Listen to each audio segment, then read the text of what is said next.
అమెరికాలో 1976 బిజినెస్ చేద్దామని అందరిలాగే ఒక ముగ్గురు పార్ట్నర్షిప్తో ఒక కంపెనీ స్టార్ట్ చేశారు. ఆ కంపెనీ పేరు యాపిల్. అవును, ఇది అందరికీ తెలుసు. యాపిల్ స్టార్ట్ చేసింది ఒక స్టీవ్ జాబ్స్ కాదు, ముగ్గురు. సెకండ్ పర్సన్ పేరు Steve Wozniak and third person పేరు రొనాల్డ్ వేన్. మనం ఈ వీడియోలో రొనాల్డ్ వేన్ గురించి ఒక ఇంట్రెస్టింగ్ ఫ్యాక్ట్ తెలుసుకుందాం. రొనాల్డ్ వేన్కి యాపిల్ కంపెనీలో స్టార్టింగ్లో 10% షేర్ ఉంది. కానీ ఒక పెద్ద సమస్య ఉంది.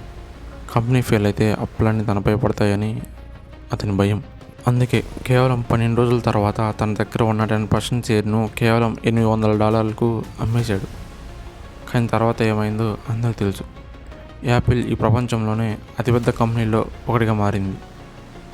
ఆ 10% షేర్ను రొనాల్డ్ వేన్ కానీ ఉంచుకున్నట్లయితే అతని ఆస్తి విలువ సుమారు 35 లక్షల కోట్లు ఉండేది. ప్రపంచ ధనవంతుల జాబితాలో అగ్రస్థానంలో నిలిచేవారు.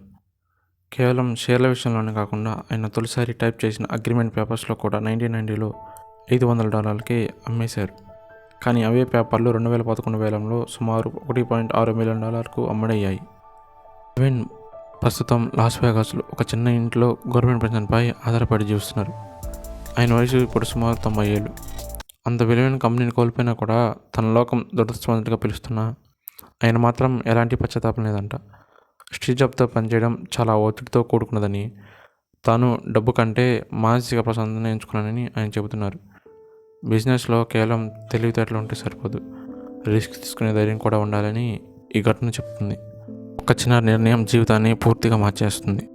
అందుకే గుర్తుంచుకోండి, భయం వల్ల తీసుకున్న నిర్ణయాలు ఎప్పుడు పెద్ద అవకాశాలను కోల్పోయేలా చేస్తాయి.